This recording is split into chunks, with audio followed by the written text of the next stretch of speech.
और टेस्ट नहीं कराने वाला मैं सीमेन, कितना बार सीमेन टेस्ट कराएंगे? डॉक्टर बार बार बोल रहे हैं सीमेन टेस्ट कराने के लिए, या फिर आप जहाँ चेंज कर रहे हैं लैब या डॉक्टर चेंज कर रहे हैं तो बोल रहे हैं फिर से चेक कराइए सीमेन। मैं नहीं कराने वाला। यूजुअली ये कॉन्वर्सेशंस होता है हस्बैंड का।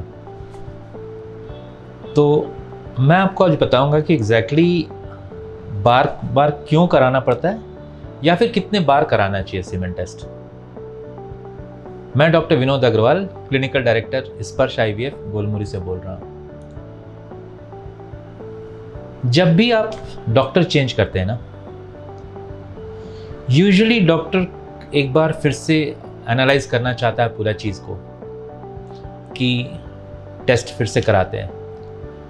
और वो ज़्यादा रेलेवेंट तब हो जाता है जब आप सपोज इसके पहले आपने 2 साल पहले दिखाया था कहीं पे, आपका सीमेन टेस्ट नॉर्मल था या ख़राब था, वॉट एवर इट इज़, वहाँ पे फिर से रिपीट कराना पड़ेगा आपको टेस्ट, पहला चीज़। तो वहाँ पे आप थोड़ा भी हिचकिचाइए नहीं कि मैं नहीं कराऊंगा, वहाँ कराना होगा। क्योंकि बहुत बार देखा गया है कि आज आपका एकदम नॉर्मल है लेकिन 2 साल बाद अगर टेस्ट कराते हैं तो उसमें खराबी आ सकती है, पहला चीज़। दूसरा चीज़ कि ये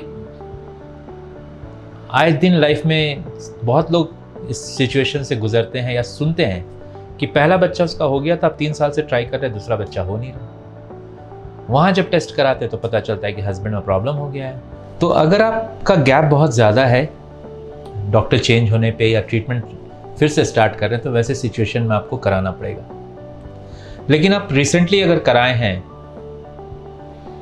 1 महीना पहले, 1.5 महीना पहले, 2 महीना पहले, और आपको फिर से बोला जा रहा है टेस्ट कराने के लिए, सपोज नॉर्मल है वो टेस्ट और फिर से बोला जा रहा है, तो you have all the rights कि आप अपने डॉक्टर से ज़रूर पूछिए कि अभी 1.5 महीने पहले का टेस्ट है, 2 महीने का, तो अभी फिर से रिपीट क्यों करना।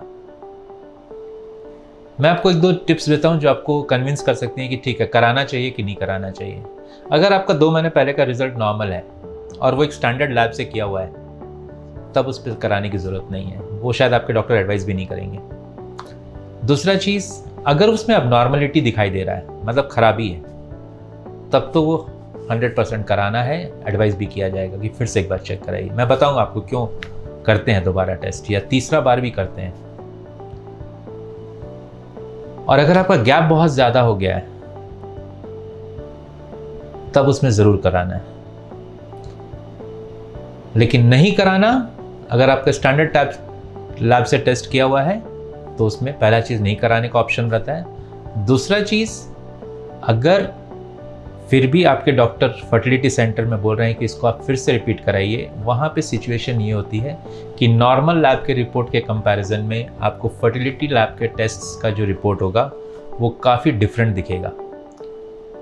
क्योंकि उसमें फर्टिलिटी लैब में आपको या फर्टिलिटी सेंटर में जो हम टेस्ट करते हैं वो आपको बहुत सारे पैरामीटर्स पे देखा जाता है, सिर्फ वो 1 पेज का रिपोर्ट नहीं रहता, वो बहुत सारे पैरामीटर्स देखे जाते हैं। उससे हम असेस करते हैं कि एग्जैक्टली आपके स्पर्म में प्रॉब्लम है कि नहीं है। अगर उस लेवल पे कुछ प्रॉब्लम दिखाई दे रहा है तो आगे का टेस्ट हमको करना है कि नहीं करना है, तो वो बहुत ज़रूरी हो जाती है। तो कितने बार सीमेन टेस्ट कराना है वो मैं आपको बताता हूँ।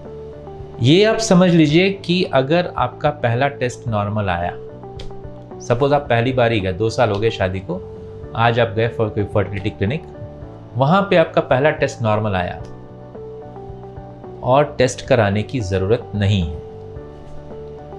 वेरी क्लियर और सिंपल रूल है कि पहला टेस्ट अगर नॉर्मल है तो उस पर हम आगे और कुछ नहीं करते हस्बैंड पार्ट पे। लेकिन अगर पहला टेस्ट में प्रॉब्लम दिखाई दे रहा है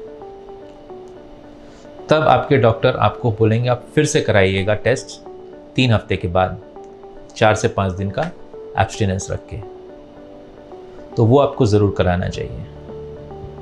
और शायद दूसरे टेस्ट के बाद भी बोले कि और एक टेस्ट कराना है, सेम ड्यूरेशन जैसा बताया, 3 हफ्ते बाद 4 से 5 दिन का गैप, वो भी ज़रूर कराइए। क्या होता है, पहला बार अगर टेस्ट में खराबी आ रही है तो हम उसको खराबी नहीं लेते हैं। फर्स्ट इंस्टेंस में ना तो हम उसको रिपोर्ट पेशेंट को बोलते हैं कि नहीं खराब है, नहीं हो सकता, नेवर, और कोई दवा भी नहीं शुरू करते। इसको कंफर्म करना पड़ता है। क्या कंफर्म करना पड़ता है कि जो ह्यूमन सीमेन होती है ना, उसका एवरी डे, हर दिन वेरिएशन काफ़ी ज़्यादा होता है। आज एकदम नॉर्मल, कल एकदम कम, बीच में एकदम एवरेज, ओके, फिर जो फर्स्ट डे अच्छा आया था उससे भी अच्छा। तो ये जो वेरिएशन है up and down, graphical representation अगर हम लोग देखते हैं तो इसका काफ़ी वेरिएशन है, up down, down up up, तो ऐसा चलता है ये। तो जिस दिन पहला रिपोर्ट एबनॉर्मल आया, हो सकता है वो नॉर्मल वेरिएशन रहा हो जो नीचे आया है, तो वो चीज़ को इसीलिए कभी भी, वरना तो उस पर हम मेडिसिन स्टार्ट करते हैं, ना उस एक टेस्ट के आधार पे बोलते हैं कि खराब है आप दवाई खाइए या कुछ नहीं हो सकता, whatever it is. Second test कराइए, सेकेंड टेस्ट में भी देखते हैं कैसा है, वो भी अगर परसिस्टेंट है, सेम फाइंडिंग ऑलमोस्ट, इधर थोड़ा सा इधर 19-20 से पहले टेस्ट के हिसाब से खराब है, फिर हम और एक बार टेस्ट कराते हैं। तो 3 टेस्ट कराते हैं ये देखने के लिए कि over a period of 2 to 3 months की सही में खराबी है। अगर तीनों खराब आ रहा है then there is a very high possibility कि खराबी है, इसमें प्रॉब्लम है। लेकिन अगर 3 में से 2 अच्छे आ रहे हैं और 1 खराब आया, दैट्स जस्ट अ प्रोबेबिलिटी, जो मैं बताया ना वेरिएशन, वो हो सकता है। सो नॉर्मल है वो। तो अगर पहला खराब है, दूसरा अच्छा है, तीसरा अच्छा है, fine, don't do anything, normal चलने दीजिए उसको आप। तो ये जो टेस्ट करने का जो फ्रीक्वेंसी है, कितना बार टेस्ट कराएं। अगर आप एक ही कंसल्टेंट के पास हैं जो आपको ट्रीटमेंट कर रहा है, अगर आपने पहला टेस्ट एबनॉर्मल आया है, मतलब खराबी आई है, तो वो आपको ज़रूर 3 बार का एडवाइस करेगा, वो ज़रूर कराइए। और अगर पहला टेस्ट नॉर्मल है तब आपको कुछ कराने की दरकार नहीं है, वो कोई बोलेगा भी नहीं आपको दोबारा टेस्ट कराने के लिए। तो ये इस चीज़ पे ध्यान रखना है, टेस्ट कितने बार कराया जाता है। तो मैं अपने अगले वीडियो में आपको इसके बारे में और डिटेल से बताऊंगा कि टेस्ट अगर प्रॉब्लमेटिक है तो उसमें क्या करना है। तो कीप वॉचिंग माय वीडियो, मैं आपको अपने अगले वीडियो पे मिलता हूँ।